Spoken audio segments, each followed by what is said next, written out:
हमारे प्यारे बच्चों, आज इस फ्रिक्शन चैप्टर में हमने कहा था कि आपको इसकी थ्योरी जितनी भी है ऑलमोस्ट हमने फाइनल कर लिया है।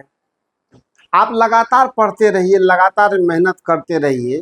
जस्ट 2 दिन पहले 3 दिन पहले नीट का रिजल्ट आया है और नीट के रिजल्ट में आपके अगल बगल में या अपने दूर दराज जान पहचान के फ्रेंड या सीनियर्स या आपसे हो सकता है कि कुछ अभी तो जूनियर्स नहीं होंगे, लेकिन जो भी सर्कुलम में आपके मतलब जानकारी में रिजल्ट हुए हैं, उनसे कुछ इंस्पिरेशन आपको लेना चाहिए। उनसे कुछ प्रेरणा लेनी चाहिए कि उन्होंने कैसी पढ़ाई करी, किस प्रकार मेहनत किया, सिस्टम और सिलेबस दोनों के बीच में वो सामंजस्य जो एडजस्टमेंट होता है किस तरह से उन्होंने बनाया।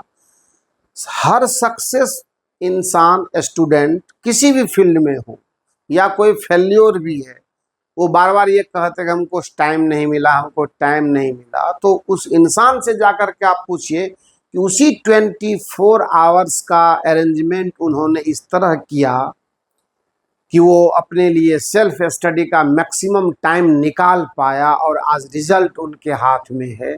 उनके घर में खुशी का माहौल है, मिठाइयाँ बांटी जा रही है। अब तो सोशल मीडिया इतना ज़्यादा मतलब एक्साइटेड मोड में है कि जरा सा कोई कहीं पे बात हो तो तुरंत वो पब्लिक के बीच में एक मैसेज बनकर और एक क्या बोलते हैं उसको, मतलब इंफॉर्मेशन बनकर आ जाता है और सब लोग तुरंत जान जाते हैं। आपका भी नाम हो, आप भी उस श्रेणी में, उस सीरीज में शामिल हों कि कल आपके घर भी प्रेस और प्रिंट मीडिया या सोशल मीडिया के लोग पहुँचें, तो आपके लिए गर्व की बात होगी। उसके लिए आज आपको कुछ न कुछ सेक्रीफाइस तो करना पड़ेगा, इसमें कोई शक की बात नहीं है। और अगर आपने आज वो सेक्रीफाइस नहीं करा तो कल वो जो आज आप देख रहे हैं दूसरों के लिए, खुद के लिए नहीं देख पाएंगे। मैंने जहाँ तक आपके करियर बिल्डअप की बात आती है, उसका सवाल आता है, तो मैं कहीं पर भी कंप्रोमाइज जैसी बात आपसे नहीं करता हूँ। वैल्यू मैंने ये कभी नहीं कहा कि if one and only one physics is the single subject that will provide you the result. सबके इम्पोर्टेंस हैं। अगर आप नीट साइड से हैं तो बायोलॉजी भी जरूरी है, केमिस्ट्री भी जरूरी है, पर मैंने ये बराबर कही है बात आपसे कि ये जो सब्जेक्ट है ना फिजिक्स, ये उन सब पर भारी पड़ता है। इसकी तैयारी, इसके प्रिपरेशन और इसके कॉन्सेप्ट्स न्यूमेरिकल्स पर जब आप अपनी पकड़ बनाते हैं तो ये कहीं ना कहीं उन सब्जेक्ट्स को इजी करता है क्योंकि ये मेमोरी डेवलपर है, आपका कैपेसिटी डेवलप करता है। तो इसका बेनिफिट वहां जाकर के मिलता है कि कम मेहनत भी अगर वहां आप करते हैं तो आप वहां से अच्छे नॉलेज और अच्छे स्कोर कर पाते हैं। पर उसके लिए जरूरी है कि फिजिक्स सबसे बेहतर तरीके से मेहनत किया गया हो, लीगल तरीके से मेहनत किया गया हो। मैंने ये बातें कही है आपसे। मैंने कहा था कि फ्रिक्शन की थ्योरी, अब इसमें थोड़ा सा छोटी सी एक बात है, angle of friction and friction कोण, वो मैं लास्ट में भी बता दूंगा, उसके लिए कुछ जाता नहीं है, तो वो रहने दीजिए। उसकी मतलब परेशानी आपकी नहीं है, वो मेरी है। पर अब मैंने कहा था कि फ्रिक्शन आ जाने के बाद हमको प्रॉब्लम करने में थोड़ा आसान हो जाएगा, तो मैं आज एक प्रॉब्लम जेई का ला रहा हूं आपके लिए। जेई के प्रॉब्लम के बाद नीट की प्रॉब्लम एक दो लेंगे और कुछ एससीबी के प्रॉब्लम लेंगे। यानी ये चूंकि पहला आपको इसका लेक्चर है न्यूमेरिकल्स का, तो न्यूमेरिकल के लेक्चर की शुरुआत थोड़ी ढंग की होनी चाहिए। और मैं आपको बार बार ये अलर्ट करता हूँ कि हर साल क्वेश्चन नए आते हैं, तो रट करके फिजिक्स कोई नहीं पढ़ता है। उसके लिए ज़रूरी है कि प्रॉपर वे में जाकर आपको जो भी चीज़ें बताई सिखाई जाती है उसके थीम को पकड़िए, यानी कॉन्सेप्ट को आप पकड़िए। ये नहीं है कि जो प्रॉब्लम ये सबको पता है कि ये जेई का प्रॉब्लम है, तो ये कहीं ना कहीं प्रॉब्लम ऑलरेडी अवेलेबल है, तो फिर इसको क्यों बताया जाता है? बताया इसलिए जाता है कि किस तरह के प्रॉब्लम को हमको कब सीखना है, तो आपका दिमाग, आपका जो मेमोरी है उसको सही तरीके से अडॉप्ट करेगा अब एक ही बार में उतना बड़ा प्रॉब्लम लेकर आ जाऊं जिसको सिखाने में आप एकदम बिल्कुल घबरा जाएं। मैं तो सिखा दूंगा, मैं तो डिस्कस कर लूंगा, पर आपका दिमाग उसको नहीं पिक करेगा तो फिर वहीं पे बोझ लगेगा सब्जेक्ट आपको। मैं ये नहीं चाहता हूँ। आइए बात करते हैं। देखिए, प्रॉब्लम का जो लैंग्वेज है वो पूरा लिखना ये नहीं है, उसमें टाइम वेस्ट होता है, पर मैं आपको बहुत ही खूबसूरत तरीके से आराम से पहले ये प्रॉब्लम सिखाता हूँ कि प्रॉब्लम क्या कहता है। 4 ऑप्शंस भी इसके होते हैं। ऑप्शंस मैंने नहीं डाला हुआ है, डायरेक्ट हम आंसर पर आ जाएंगे। बाकी 3 ऑप्शंस आप जो है वो ऑलरेडी अगर होंगे भी तो उसका कोई मतलब नहीं बनता है। और ऐसा अगर अगर लगेगा कि इन ऑप्शंस पर भी डिस्कस जिन जिन प्रॉब्लम में करने की जरूरत महसूस होगी उसमें सब कुछ देंगे। प्रॉब्लम कहता है कि एक एम मास का ब्लॉक रफ हॉरिजॉन्टल सरफेस पर रखा है मैंने। रखने के बाद हॉरिजॉन्टल से 60 डिग्री एंगल बनाकर हमने एक पुशिंग फोर्स इस ब्लॉक के ऊपर लगाया। कोफिशिएंट ऑफ फ्रिक्शन का वैल्यू 1/2√3 दिया हुआ है। आपका सवाल कहता है कि find the maximum force of value of F, find the maximum value of F so that the block does not slide या the block remains at rest on this surface. मतलब स्टैटिक फ्रिक्शन का जो limiting value है उसका use मैं करूंगा, क्योंकि f हमारा वेरिएबल है तो f के वैल्यू के ऊपर सारा काम होने वाला है। आइए पहले फटाफट में इसका फोर्स डायग्राम कर लेते हैं। जब मैं फोर्स डायग्राम करता हूं तो आपको पहले ही ये पता है कि नीचे mg काम करेगा। और अब देखेंगे, सवाल एक सवाल नहीं, ये एक तरह की संस्था है, एक तरह का इंस्टीट्यूशन है जो हमें कॉन्सेप्ट बिल्डअप करने में हमारी मदद करता है, क्योंकि बहुत सारे थ्योरीज लगते हैं इसमें। इसके चलते आपको कॉन्टैक्ट सरफेस से एक नॉर्मल रिएक्शन मिलेगा, और इस नॉर्मल रिएक्शन के बाद अब चलते इस फोर्स की बात करते हैं। तो ये फोर्स चूंकि डायगोनली लग रहा है तो इसका एक कंपोनेंट जो होगा ये एंगल थीटा है, ये भी एंगल 60 डिग्री होगा। मैं मानता हूं कि ये एफ कॉस थीटा इधर लेता हूं and the second component will be F sine theta जो डाउनवर्ड काम करेगा।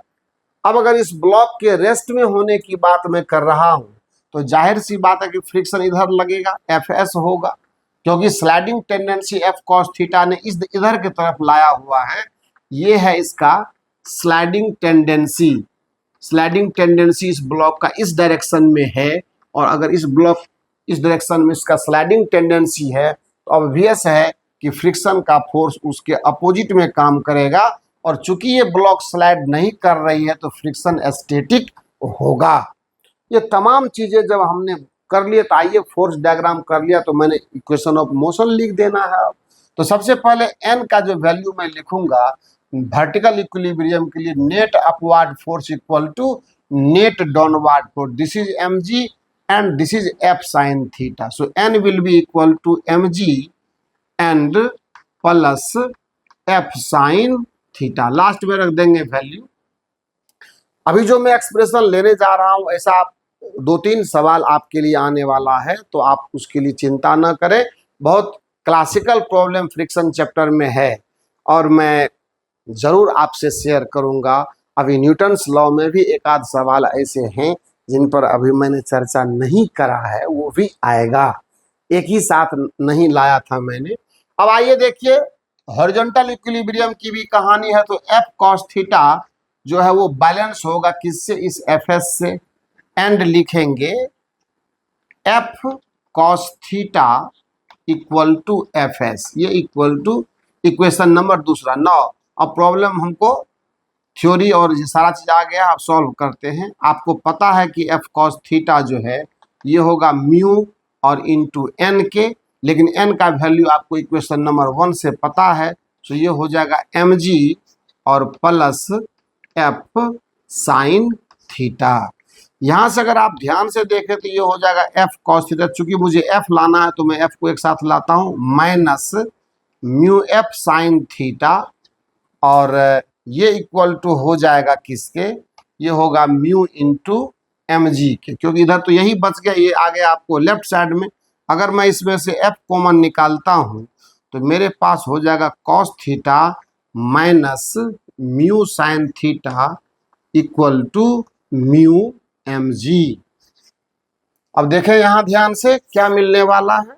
सो यहां से एफ की वैल्यू आ गई हमारी mu m g and divided by cos theta minus mu sine theta, और रख देते हैं वैल्यू, आंसर आ जाएगा सिंपली। सो यहां से हो जाएगा म्यू का वैल्यू है आपको 1/2√3 इंटू एम का वैल्यू है √3, जी अगर मैं 10 रखता हूं डिवाइडेड बाय कॉस 60 डिग्री का वैल्यू हो जाएगा 1/2 माइनस 1/2√3 फ्रिक्शन कोफिशिएंट है, और साइन 60 का वैल्यू हो जाएगा √3/2।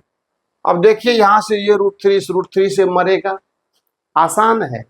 सेटिंग उस तरह से क्या रहा था, ये जेई का प्रॉब्लम है, बहुत अलर्ट होकर के काफी कैलकुलेशन में आने के बाद ये 2 से खत्म कर दीजिए, ऊपर में 5 रह जाएगा, एंड ये 1/2 माइनस 1/4 ये होगा 5 इंटू 4 न्यूटन। सो एफ की जो वैल्यू आएगी वो आ जाएगी 20 न्यूटन के इक्वल। शुरू में जब ये सवाल आया था हमारे सामने बहुत आसान दिखता था, और आसान दिखना भी चाहिए। मेरा मानना है कि प्रॉब्लम को, अब देखिए कुछ भी इसमें नया नहीं है, लेकिन फ्रिक्शन ने अपना जो कमाल दिखाया है वो तो आएगा।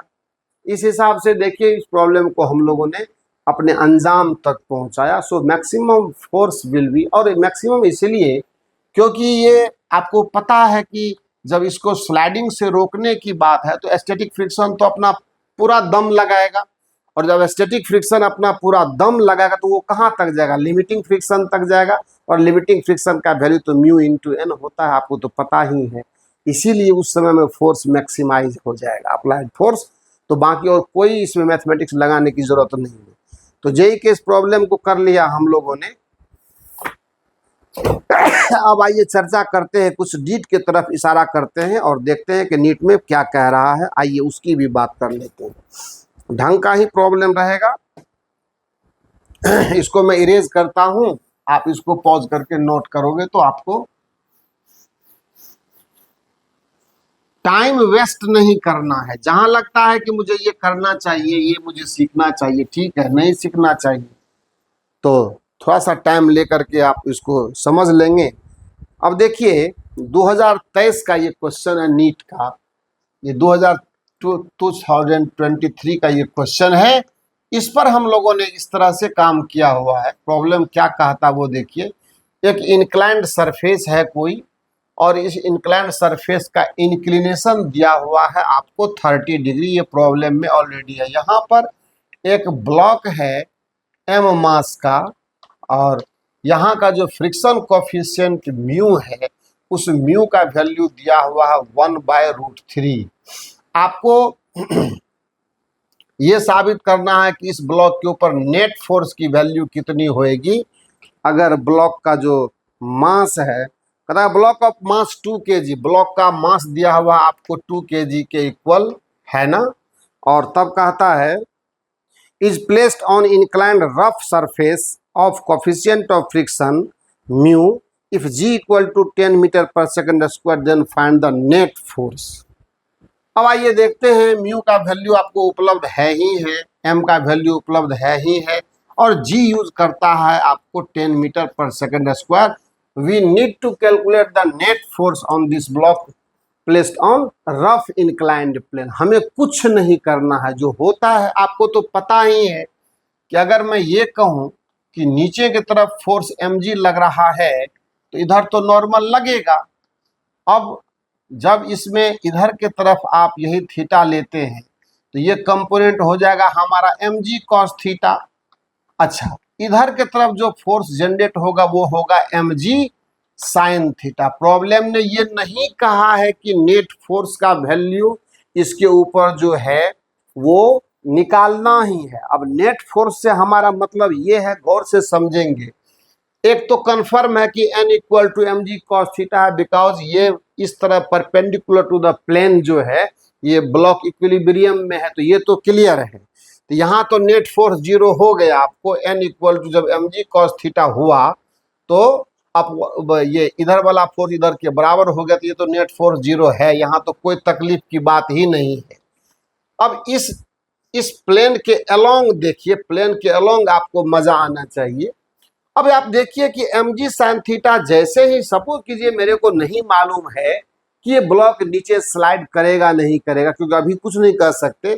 mg sin थीटा तो हमें पता पड़ गया, और चूंकि ये रफ प्लेन है इसीलिए फ्रिक्शन इधर लगेगा, फ्रिक्शन इधर लगेगा।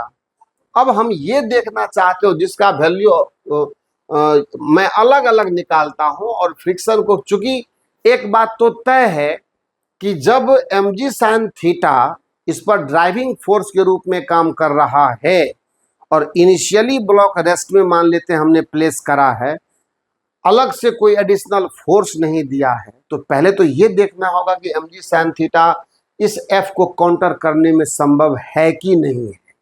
तो f का वैल्यू हम लिमिटिंग उठा करके म्यू इंटू n से चेक कर लेते हैं, या फिर ऐसा करते हैं कि हम ये मान के चलते हैं कि ये ब्लॉक यहाँ पर रेस्ट में है, तो अगर मैं रेस्ट की बात कर रहा हूं तो हमें तो फ्रिक्शन कोफिशिएंट देना पड़ेगा, तो फ्रिक्शन कोफिशिएंट की वैल्यू हम निकाल के चेक कर लेंगे। अगर वो 1/√3 के बराबर आ गया, इसका मतलब मेरा मानना सही था।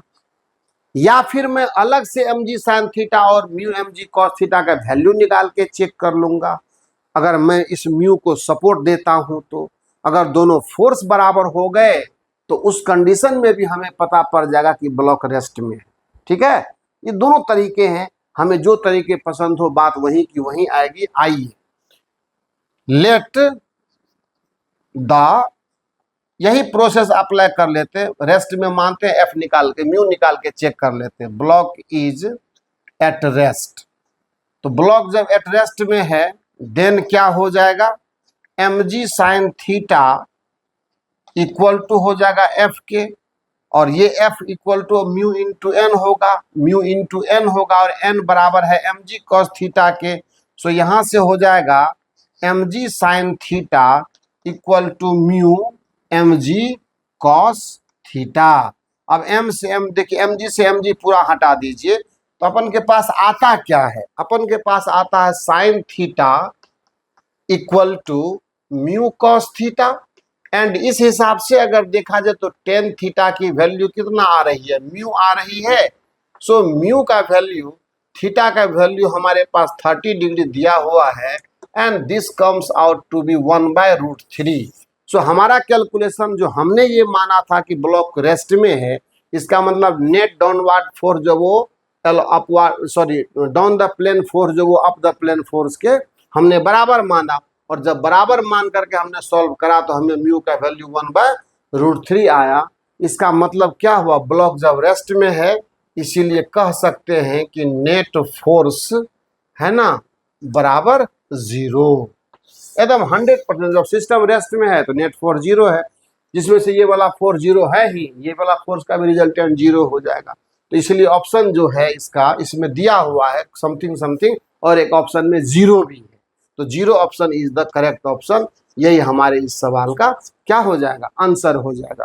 तो थोड़ा सा टेक्निक तो रहता ही है भाई, एग्जामिनेशन का क्वेश्चन सॉल्व कर रहे हैं आप, मजाक तो करने रहे, वो भी नीट का कर रहे हैं, आपको पता ही है।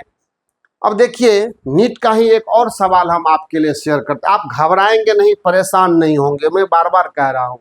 अभी 2-3 लेक्चर जम करके हमको फ्रिक्शन के और न्यूटन्स लॉ की कम्बिनेशन का लेने दीजिए, बहुत सारे वेराइटीज हम आपके लिए लाने वाले हैं। थोड़ा सा आप पेशेंस रखेंगे, एक से एक प्रॉब्लम डिस्कस होने वाला है, तो थोड़ा धैर्य से काम करेंगे तो सब कुछ बेहतर आएगा। सारा चीज़ आपको जितना ऑनलाइन प्लेटफॉर्म पर पॉसिबल नहीं है, क्योंकि अभी हमारे पास जितनी सुविधा उपलब्ध है उसके हिसाब से एकेडमिकली मैं स्ट्रॉन्ग हूँ और स्ट्रॉन्ग सिलेबस डिलीवर कर रहा हूँ। आपको थोड़ा विश्वास, और मैं बार बार कहता हूँ कि हवाबाजी से कभी फिजिक्स नहीं पढ़ते हैं, आप बेसिकली कॉन्सेप्ट को पकड़िए, वहाँ आपको कभी डैमेजिंग नहीं करना है अपने आप को। अब आइए नेक्स्ट सवाल पर चलते हैं, और नेक्स्ट सवाल में देखते हैं कि हम क्या आज सीख रहे हैं। एकदम ढंग से प्रॉब्लम को कीजिए, प्रॉब्लम आप खुद ही देख रहे हैं कि जब भी हम प्रॉब्लम सॉल्व कर रहे हैं उसमें एक से एक कॉन्सेप्ट जो भी हमने अभी तक डिस्कस करा है थ्योरी के मामले में वो सभी आ रहे हैं एक एक करके, और उसका बखूबी हम लोग इस्तेमाल करते हुए प्रॉब्लम को सॉल्व कर रहे हैं। एक देखिए नीट 2020 का क्वेश्चन है, ये क्वेश्चन भी अपने आप में बेहतरीन है ना। 220 का ये क्वेश्चन है और ये है एक रफ इंक्लाइंड प्लेन के रफ हॉरिजॉन्टल सरफेस के ऊपर एक एम मास का ब्लॉक रखा हुआ है और दूसरा ब्लॉक इस तरह से सस्पेंडेड है। मुझे लगता है कि प्रॉब्लम को मैं पढ़ दूं। ये M1 है और ये M2 है। कह रहा है कि calculate the acceleration of the block and trolley. ये ट्रॉली है और ये ब्लॉक है। ट्रॉली का ही डायग्राम है सवाल में, तो मैं ट्रॉली जब मैं बना भी सकता हूं तो मैं क्यों ना बना दूं। इस तरह से है system shown in the figure. The coefficient of kinetic friction between the trolley and the surface mu equal to 0.05। ये 0.05 है। जी यूज करना है आपको 10 मीटर पर सेकेंड स्क्वायर एंड ये 10 kg का ब्लॉक है। M1 का वैल्यू है 10 kg एंड M2 का वैल्यू है 2 kg। बस मुझे नहीं देखना है कि बाकी सवाल का डिमांड क्या है, ये पता पड़ ही चुका है कि हमें एक्सीलरेशन लाना है। चलिए ठीक है, करते हैं। मान लेते हैं कि ये down the plane a acceleration से अगर आता है तो ये ब्लॉक भी ए एक्सीलरेशन से ही आगे बढ़ेगा। इसमें कोई दिक्कत वाली बात नहीं है। पता ही है कि कनेक्टेड बॉडी मोशन है, सेम स्ट्रिंग है, स्ट्रिंग लाइट एंड इनएक्सटेंसेबल है, पुल्ली भी लाइट एंड स्मूथ है, तो टेंशन सेम रहना है। और कनेक्टेड बॉडी मोशन के इस कंडीशन को जो न्यूटन्स लॉ में हम लोगों ने पढ़ा था, हुआ क्या है, ये तो प्रयोग प्योर न्यूटन्स लॉ का है। उसमें सिर्फ एक फोर्स फ्रिक्शन का बढ़ेगा। मैंने क्या कहा था कि न्यूटन्स लॉ के प्रॉब्लम में जब फ्रिक्शन अटैच हो जाता है तो प्रॉब्लम की खूबसूरती बढ़ जाती है। तो खूबसूरती बढ़ने का मतलब आप क्या समझते हैं? प्रॉब्लम ऐड होगा, नया प्रॉब्लम जुटेगा उसमें, और अगर नया प्रॉब्लम जुटेगा तो उसके साथ हम लोग काम करेंगे। कौन सी बड़ी बात है, काम करने से ही तो काम होता है। आइए M1 के लिए पहले फोर्स डायग्राम बनाते हैं और सीधा कहते हैं 4M1। कैसे कैसे क्या करना होगा, तो देखिए यहाँ पर ब्लॉक लगा दीजिए, इस पर टेंशन T लगा दीजिए, नीचे आप M1G लगा दीजिए, इधर की तरफ नॉर्मल लगा दीजिए और इधर की तरफ फ्रिक्शन लगा दीजिए FK। उसने बोल दिया कि फ्रिक्शन काइनेटिक बिहेवियर का है और इसका एक्सेलरेशन हमने A मान लिया। तो अब इक्वेशन ऑफ मोशन में क्या लिखेंगे आप? पहली बात तो आप N इक्वल टू mg लिखेंगे, M1G, ये पहला इक्वेशन हो गया। और दूसरा क्या लिखेंगे? T minus F equal to M1 into A। हो गया, खेल खत्म। दूसरा इक्वेशन इसके लिए 4M2 के लिए अगर मैं बात करूं तो M2 के लिए बात करूं तो क्या होगा? तो हवा में लटका हुआ है तो नीचे इसका M2G काम करेगा, ऊपर टेंशन वही T रहेगा और A नीचे है तो हमको लिखना पड़ेगा M2G minus T equal to M2A। ये तीसरा इक्वेशन हो गया। अब अगर चाहें तो सॉल्व करके आराम से कर दें। देखिए 1 और 2 से अगर मैं बात करूं तो क्या मिलने वाला है? 1 और 2 से अगर मैं बात करूं तो T minus mu M1G equal to M1A। Clear है? और चूंकि मुझे A निकालना है तो T को मैं चाहूं तो यहां से भी आप ले लीजिए। यहां पर मेरे पास है M2G minus T equal to, चाहे कटा देते या ऐड कर देंगे तो भी खत्म हो जाएगा। तो हो जाएगा M2G minus mu M1G equal to M1 plus M2 into A। हो गया काम हमारा। अब कुछ दिमागे नहीं लगाना, वैल्यू डालेंगे हमारा आंसर आ जाएगा। ए का वैल्यू कितना आ जाएगा? इसीलिए ए का जो वैल्यू आएगा वो आ जाएगा। देखिए यहाँ से अगर जी कॉमन निकाल लेता हूं तो μ2 माइनस म्यू M1 इंटू जी और बटा M1 प्लस M2। चाहे तो सॉल्व करके आंसर भी क्यों न ला दे, हम ला सकते हैं। M2 का वैल्यू कितना है? 2 kg। 2 kg तो ए इक्वल टू हो जाएगा 2 इंटू म्यू का वैल्यू है 2 इंटू ने 2 माइनस 0.05 इंटू 10 और इंटू 10 बटा 10 और प्लस 2 12 मीटर पर सेकेंड स्क्वायर। ये होगा 2, इसमें से घर कर देंगे 10 से गुना तो 0.5, तो 0.5 और इसमें गुना 10 से और बटा 12 मीटर पर सेकेंड स्क्वायर। ये 2 में से आधा घटेगा तो 1.5 बचेगा। 1.5 में 10 से करेंगे तो 15 हो जाएगा।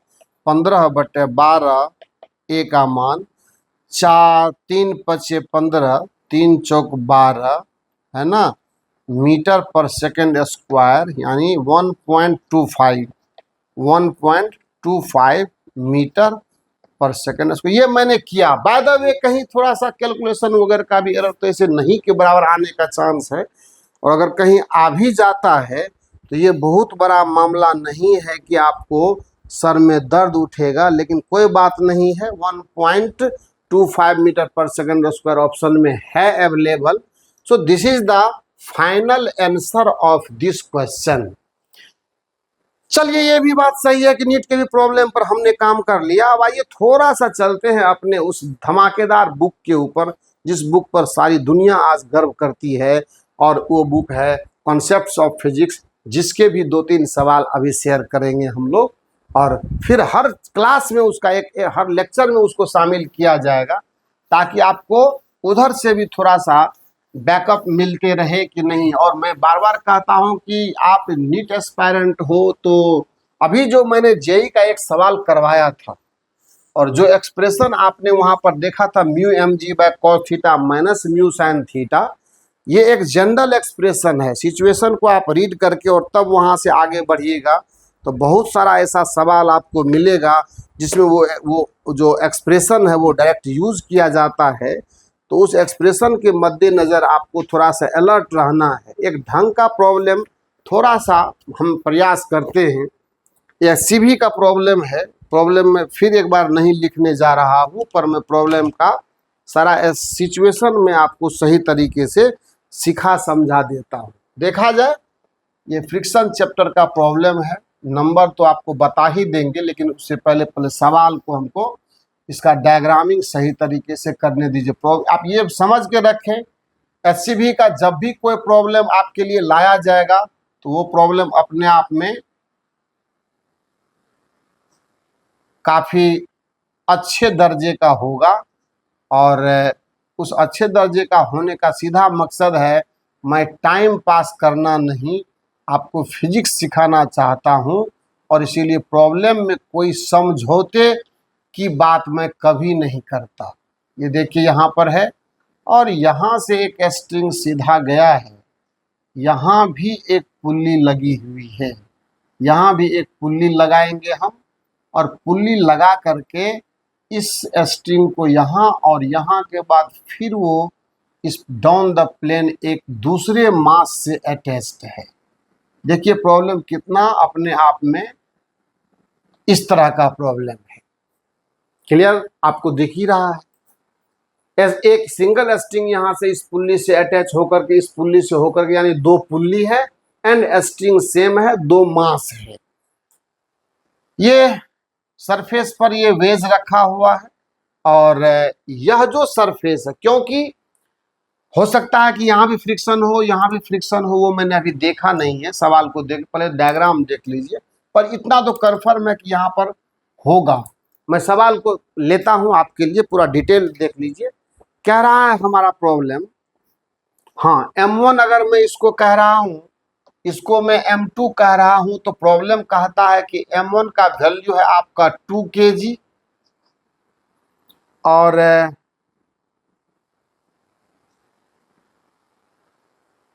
M2 का वैल्यू है आपका 4 kg। मैं सवाल को पढ़ूंगा, अच्छे से पढ़ूंगा। हाँ, जो म्यू का वैल्यू है, म्यू1 और म्यू2 दोनों फ्रिक्शन है यहाँ पर, यहाँ पर फ्रिक्शन μ1 है और यहाँ पर फ्रिक्शन कोफिशिएंट μ2 है। कह रहा है if the tension in the string is 16 Newton. देखिए टी का वैल्यू दिया हुआ आपको 16 न्यूटन के बराबर दिया हुआ है और ए का जो वैल्यू दिया हुआ वो दिया हुआ 0.5 मीटर। अच्छा, कुछ कुछ मुझे लगता है कि आपको आपका डिमांड मुझे समझ में अब आ चुका है, प्रॉब्लम कह क्या रहा है। अब मैं आपको प्रॉब्लम पहले समझाता हूं। कहता है कि two blocks of masses m1 and m2 are placed as shown in figure. m2 is on inclined plane whereas m1 is on rough horizontal plane. Both the contact surfaces are rough. यहाँ का coefficient of friction μ1 है, यहाँ का coefficient of friction μ2 है और string में tension का value 16 newton है and both the blocks are having same acceleration. आपको μ1 और μ2 का वैल्यू निकालना है। यहीं पर आपको समझना होगा, ड्राइविंग फोर्स बनना पड़ेगा mg sin थीटा को। आप देखते चलिएगा और ये ए से आगे चलेगा क्योंकि उससे पहले हम लोग कोई फोर्स लगा नहीं रहे हैं, हम लोग ऑलरेडी सिस्टम से आउट हैं, तो कोई ना कोई तो ड्राइविंग फोर्स बनना चाहिए ना। तो ये पहले सेंस करते हैं, सेंस ये करते हैं कि ब्लॉक जाएगा किधर। तो भाई जिधर ड्राइविंग फोर्स होगा पॉसिबिलिटी उधर ही बनेगी ना। आइए सॉल्व करते हैं। यहाँ देखिए टेंशन टी लगेगा और यहाँ भी टेंशन वही टी रहेगा चूंकि both the pulleys are light string. जो भी कंडीशन है वो एज इट इज है। आइए शुरू करते हैं। फॉर m1, अगर मैं m1 के लिए फोर्स डायग्राम करूंगा तो आराम से मैं इस तरह से करूंगा, m1 लूंगा, नीचे की तरफ m1g लगाऊंगा, ऊपर की तरफ नॉर्मल लगाऊंगा, इधर टेंशन टी लूंगा और इधर में f1 लूंगा। काइनेटिक फ्रिक्शन है, नो डाउट काइनेटिक फ्रिक्शन है क्योंकि ऑलरेडी सिस्टम में एक्सीलरेशन है। तो क्या करना है, n इक्वल टू आपको m1g लगाना है और काइनेटिक फ्रिक्शन में एकदम म्यू n लगाते चलिए and t minus f equal to m1a। मुझे लगता है कि यहाँ से आ जाएगा, हमारा काम हो जाना है। आइए देखते हैं। और t का वैल्यू 16 न्यूटन ऑलरेडी सवाल में उपलब्ध है। f इक्वल टू होगा μ1 इंटू n1, इसको n1 कह दीजिए, μ1 इंटू n1 और इक्वल टू m1 है कितना आपको, m1 है 2 kg, तो 2 इंटू a का वैल्यू भी कितना दिया हुआ है सवाल में 0.5। ठीक है, अच्छी बात है, जो है वो है। आइए यहाँ से 16 माइनस μ1 इंटू m1 का वैल्यू m1g, तो m1g और इक्वल टू 1 हो जाएगा ये। ठीक है, तो यहाँ से हो जाएगा कितना, 16 माइनस μ1 गुना m1 का वैल्यू 2, g का वैल्यू 10 इक्वल टू 1। ये उधर भेज दीजिए या इसको उधर भेजिए, उसको इधर लाइए। तो 16 माइनस 1 इक्वल टू 20 इंटू μ1। सो यहाँ से μ1 का वैल्यू हो जाएगा 15/20 इक्वल टू 3/4 इक्वल टू 0.75। मुझे तो यही लगता है कि μ1 का वैल्यू 0.75 आना चाहिए। अब बात रह गई m2 की, तो m2 पर थोड़ा काम करना पड़ेगा। फॉर m2, और काम क्या करना पड़ेगा, काम कुछ नहीं है, आप ये देखते हैं यहाँ से। ओहो, थीटा की वैल्यू कितनी दी हुई है यार, थीटा आपको दिया हुआ 30 डिग्री। देखिए यहाँ पर थीटा दिया हुआ कितना, 30 डिग्री। कोई दिक्कत नहीं है, जरूरी लगा तो देखना तो पड़ेगा। अब देखिए यहाँ से नीचे आपको m2g, इधर की तरफ n2, इधर की तरफ जो टेंशन है वो t है, ये आ जाएगा।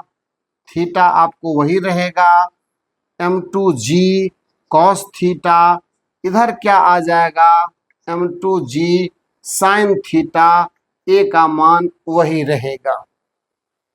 सॉल्व करने में क्या जाता है यार, n2 इक्वल टू हो जाएगा m2g cos थीटा और m2g sin theta minus T equal to m2a। इसको सॉल्व कर देंगे तो अपने आप आ जाएगा, करना ही पड़ेगा लगता है। आप इसको नोट कीजिए, इस साइड में आप कर लेंगे पॉज करके, मुझे आप काम करने दें, देखें क्या मिलता है हमारा रिजल्ट। आइए, अब जगह मेरे पास हो चुकी है, मैं काम करके दे रहा हूं आपको। सो यहां से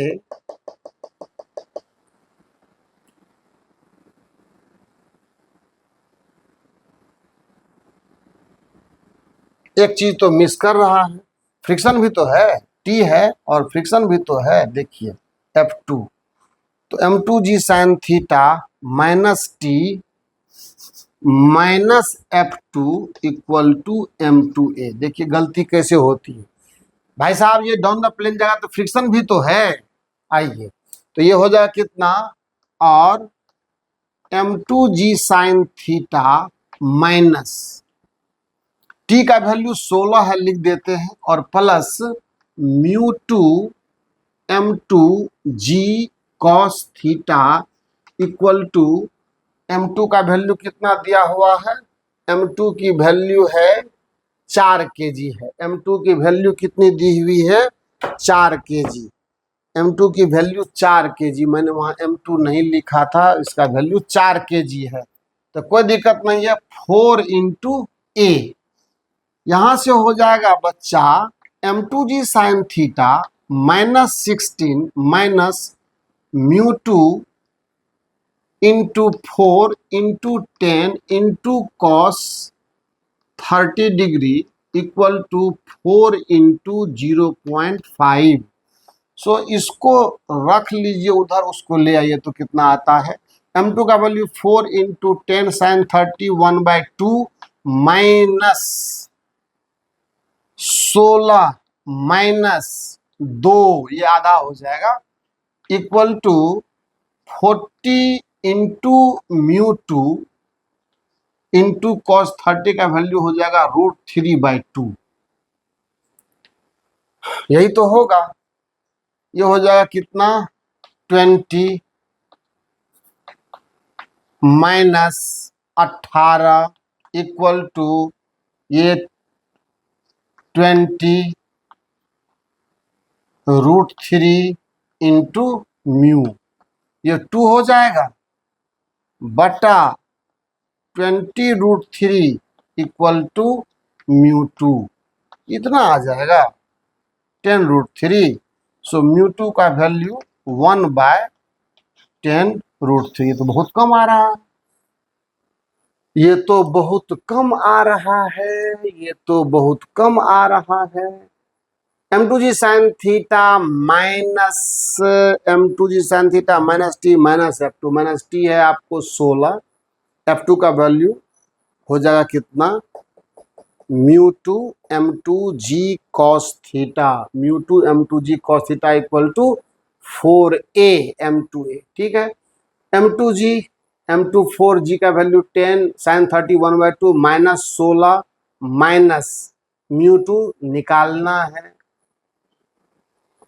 उसको एक बार 2 आगे इधर ले लिए, घटा दिए, इसको यहाँ ले आए तो 2 आ गया, और equal to 40 into mu two into cos 30 √3/2। 2 से 20 टाइम कैंसिल हुआ, ये हो गया 10 दूना 20 घटो 18, बढ़िया बात है, 20 √3 इंटू, ठीक है जो भी है, फिलहाल तो यही दिख रहा है। और अगर मान लेते कहीं पर कॉमन एरर हो तो होने का चांस तो बिल्कुल नहीं है, लेकिन क्या करेंगे, कैलकुलेशन कैलकुलेशन है, मैंने इसीलिए रुक करके मैंने दोबारा चेक किया, कहीं अगर कुछ होगा तो उसको हम लोग ज़रूर रिवाइज करने की कोशिश करेंगे। तो मेरा मानना है कि आप इस सवाल को तो देख लिया, अब इस सवाल को देख लेने के बाद आप ऐसे घर नहीं बैठ जाना है, सवाल के साथ साथ आपको खुद मेहनत करना है। ये मैं क्यों बैठ करके रुक करके सवाल सॉल्व करके दिखाता हूं, जबकि आप जनरली ये देखते होंगे ऑनलाइन लेक्चर में प्रॉब्लम इस तरह से पूरा सॉल्व करके नहीं दिखाया जाता है, लेकिन मुझे उससे कोई मतलब नहीं है। मैं ये चाहता हूं कि बच्चे हमसे तो मिल नहीं रहे हैं, अगर कोई कष्ट रह जाएगा उनके मन में तो वो कष्ट लगातार बना रहेगा, और अगर लगातार बना रहा तो बच्चा फिर कहाँ जाएगा।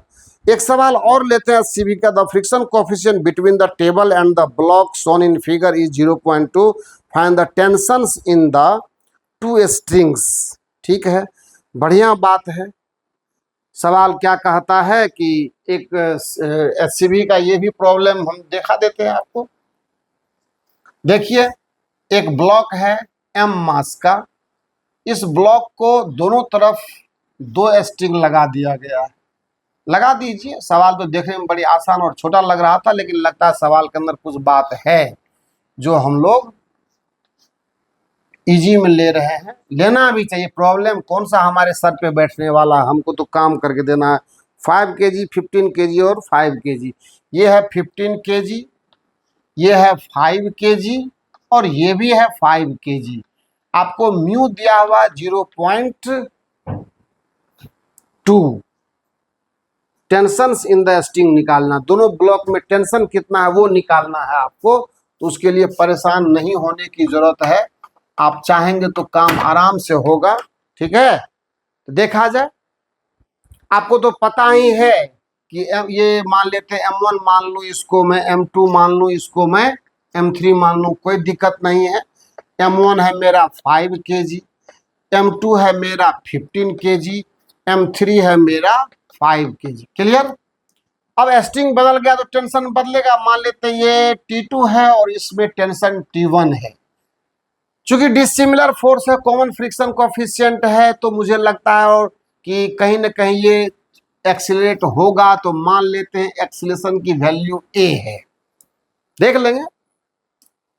और T1 T2 का वैल्यू निकालना है। तो क्या देखना है, शुरू करते हैं। कनेक्टेड बॉडी मोशन की जो कहानी है वो चालू हो जाएगी। यहाँ से यहाँ का टेंशन T1 रहेगा और यहाँ का भी टेंशन क्या रहेगा, T1 रहेगा। इसके लिए मैं अगर फोर्स डायग्राम बनाऊं तो नीचे क्या काम करेगा, M2G। तो मैं लिखूंगा M2G minus T1 equal to M2A, पहला इक्वेशन। इसके लिए भी वही कहानी होगी। नीचे क्या होगा, M1G। अब की बार ये ऊपर जा रहा है, A ऊपर है, तो मैं लिखूंगा T1 minus M1G equal to M1A, दूसरा इक्वेशन। इसके लिए देखिए, जब ब्लॉक इधर मूव कर रहा है तो फ्रिक्शन इधर लगेगा। क्लियर है।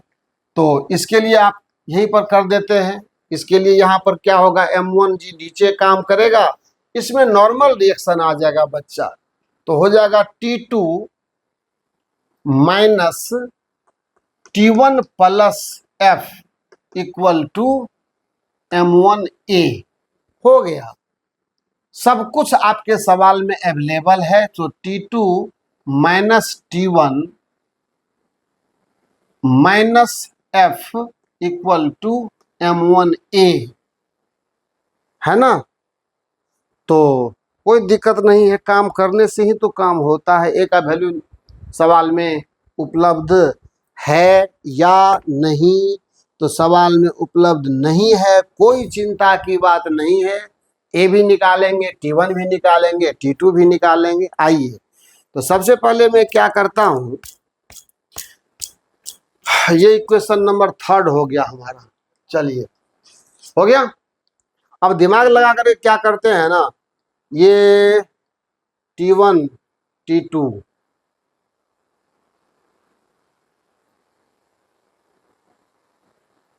ठीक है, कोई बात नहीं। अगर मैं यहां से A का मान निकाल लेता हूं, पहले सब इक्वेशन को एक साथ लिखा जाए, सॉल्व करने में दिमाग लगेगा। 1 है कितना, M2G minus T1 equal to M2A। दूसरा इक्वेशन है T1 माइनस M1G बराबर M1A। यहां से तो मुझे लगता है A निकल जाना चाहिए, ये खत्म कर लीजिए। तो हो जाए कितना, M2G माइनस M1G बराबर M1 plus M2 into A, है ना। ओहो हो, ओहो हो, this is T2, this is T2। No no no no no, देख लीजिए कैसे सवाल गलती होती है आंख के सामने से। यहाँ का टेंशन यहाँ T2 तो मैंने यहाँ गलती से T1 लिख दिया था, वही तो मुझे लग रहा था कि ये कैसे। तो यहाँ से पहला इक्वेशन अपन के पास कितना है बच्चा, M2G minus T2 equal to M2A, पहला इक्वेशन T1 और minus M1G equal to M1A। दिमाग ये लगाना है कि मेरे पास यहाँ T2 माइनस T1 है और यहाँ T1 माइनस T2 है। अगर मैं इस दोनों को ऐड कर लेता हूं तो देखिए क्या मिलता है, ये हो जाएगा M2G minus T2 plus T1 minus M1G equal to M1 plus M2 into A। ठीक है, अब ये देखिए अगर मैं इस इक्वेशन को और इस इक्वेशन को जोड़ दूं तो ये T2 उड़ेगा और ये T1 उड़ेगा, तो मेरे को यहाँ से A प्राप्त हो जाएगा बिना किसी परेशानी के। इक्वेशन नंबर 4 कर लेते हैं, 3A प्लस 4 कर दो इसको। इधर में मेरे को कुछ नहीं अब रखा हुआ है, डेटा को रख लेते हैं बचा करके, बाकी सब ये सब इक्वेशन मैंने कर लिया है काम। तो मेरे पास जगह की दिक्कत है तो मैं यहाँ से शुरू करूँ काम को, है ना। आइए शुरू करते हैं यहाँ से काम को। तो क्या करें, 3 और 4 कर लेते हैं, 3 प्लस, और भी तरीके अगर आपके पास सॉल्यूशन के हैं तो आप कर सकते हैं। ये जरूरी नहीं कि मैं जो कर रहा हूँ, क्योंकि मेरा काम कॉन्सेप्ट सिखाना है और मैं चूंकि यहाँ स्क्रीन पर आपके लिए काम कर रहा हूँ तो दिमाग हर तरह से अलर्ट रखना पड़ता है। अभी देखें ना आपके सामने में जरा सी लापरवाही अगर कहीं ध्यान इधर उधर हुआ तो डेटा गलत उतर जाता है, और डेटा जब गलत उतर गया तो सारा कहानी ही खत्म हो जाएगा, उसके बाद टाइम वेस्ट होता है और कुछ नहीं होता है। Minus M1G equal to M1 plus M2 into A। इसको जब मैं ऐड करता हूं तो यहाँ देखिए T2 माइनस प्लस में, यहाँ माइनस में खत्म हो गया, यहाँ माइनस में और ये प्लस में, और T2 minus T1 minus F है। देखिए यहाँ से अब मेरे पास क्या आने वाला है, टेंशन से तो मैं मुक्त हो चुका। अब मेरे पास आने वाला है क्या, M2G minus F minus M1G equal to M1। फिर देखिए यहां पर गड़बड़ी हुई है, फिर गड़बड़ी हुई है, क्या बताऊं यार मैं आपको। इस इक्वेशन को जो मैंने लिखा है यहाँ पर, ये T1 वाले इक्वेशन को, तो T1 वाला इक्वेशन मैंने कहाँ लिखा था, T1 वाला इक्वेशन यहाँ पर मुझे यहाँ मुझे T1 minus M3G equal to M3A लिखना था, है ना।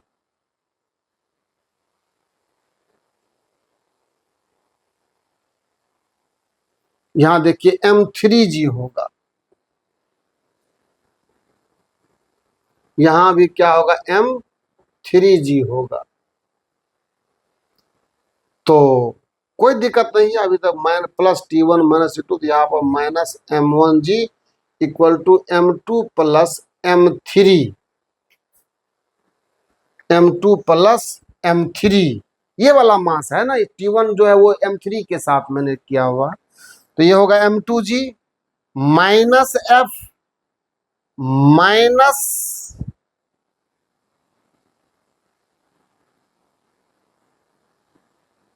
M1G equal to M1 plus M2 plus M3 into A। ठीक है,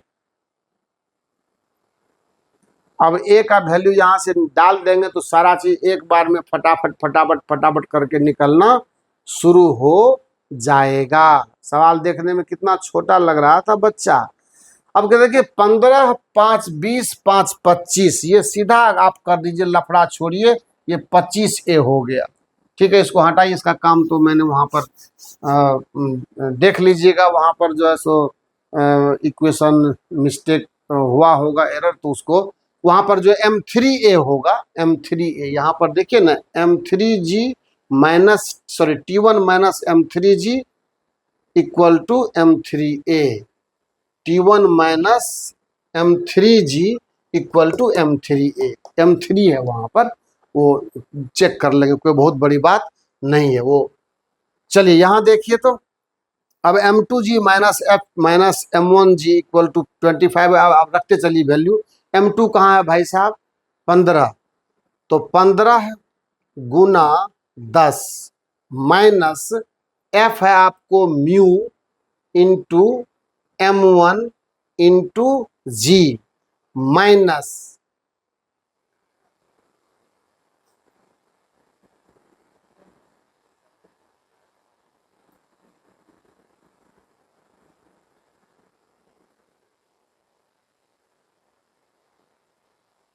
ये M3G है ना, ये M3G है, ये M3G है, ठीक है, ये M3G है।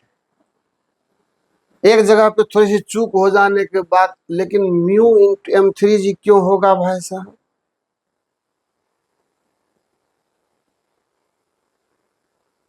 अच्छा म्यू M1G ठीक है, म्यू M1G तो फ्रिक्शन फोर्स का है, और माइनस ये वाला है यहाँ से M3G। तो M3 का वैल्यू कितना है हमारे पास? 5 है, तो 5 इंटू 10 इक्वल टू 25A। सो कुल मिलाकर के अगर यहाँ देखा जाए तो 150 हो गया, और माइनस म्यू का वैल्यू हमारे सवाल में दिया हुआ है कितना?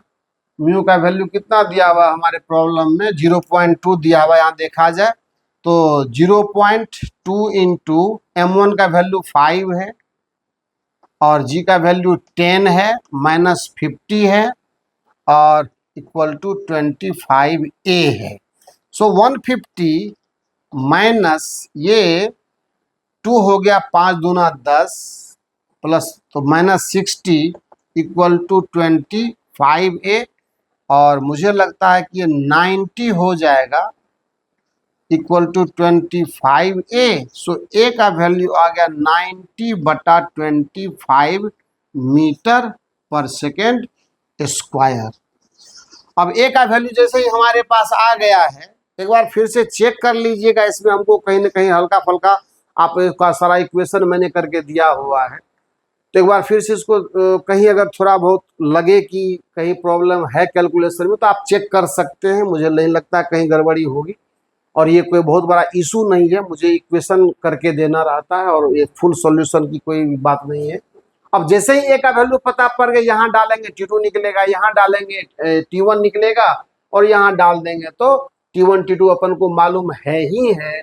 तो हमें और क्या चाहिए? हमको टेंशन ही तो निकालना था ना दोनों ब्लॉक में। T1 T2 का वैल्यू डालना, यहाँ डाल देंगे, यहाँ डाल देंगे T1 T2 का वैल्यू, यानी पहले इक्वेशन में और उसके बाद ये M3 वाले इक्वेशन में और ये M2 वाले इक्वेशन में डाल करके T1 T2 का वैल्यू निकाल लीजिएगा। तो हमने प्रयास अच्छा सा समझाने का किया है। कैलकुलेशन में थोड़ा दिमाग दाएं बाएं हो जाने से कहीं हो, ऐसी उम्मीद बहुत कम है, फिर भी अगर कहीं कैलकुलेशन में आप देख लेंगे उसको, और एक बार अपने से जरूर सवाल को बनाइए। मैं बार बार कहता हूँ, जब भी प्रॉब्लम का मामला आए तो हम तो पूरा कोशिश करते हैं कि 100% कहीं कोई कंफ्यूजन नहीं रहे, लेकिन फिर भी अगर थोड़ा सा कहीं कुछ इधर हो जाता है तो मैं भी एक बार कैलकुलेशन को फिर से चेकआउट कर लूँगा।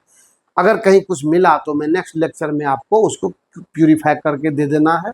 बहरहाल आप इसको पूरी तरह से देखिए, आज के इस प्रॉब्लम लेक्चर का मजा लीजिए। फिजिक्स इसी का नाम है, और मैं उसी दौर से गुजर रहा हूँ। नेक्स्ट वीडियो जब हमारा आएगा तो उसमें फिर IIT के ढंग के प्रॉब्लम आएंगे, और जिस SCB में भी बहुत ही क्लासिकल प्रॉब्लम सबका अभी है। तो ये तो शुरुआत है, फर्स्ट लेक्चर है। नेक्स्ट में आप देखते चलेंगे कि मतलब प्रॉब्लम का स्टैंडर्ड जैसे जैसे बढ़ाएंगे हम, आपका दिमाग भी वैसे ही और गहराई के साथ लगना शुरू होगा। तो आज के लेक्चर को मैं यही एंड करता हूँ। मेहनत कीजिए और क्लास को रिवीजन जरूर कीजिए, उससे फ़ायदा होगा, ज़रूर फ़ायदा होगा। बड़े प्रॉब्लम सॉल्व करने में बड़ी हिदायतें होती है, और बहुत मतलब क्या बोलते हैं, शालीनता से करना पड़ता है। ज़रा सा दिमाग इधर उधर अगर लगा तो प्रॉब्लम में कैलकुलेशन मिस्टेक भी एक मायने रखता है। आप इसको ज़रूर देखेंगे, मैं भी देखूंगा। पर आज के लेक्चर को मैं यही समाप्त करता हूँ, इन आशाओं के साथ कि आपका समय बिल्कुल शुभ हो, अच्छा मेहनत कीजिए, सफलता हमेशा अच्छी होगी। एलन एकेडमी 24 हमेशा आपके लिए यही कामना करता है। That's it.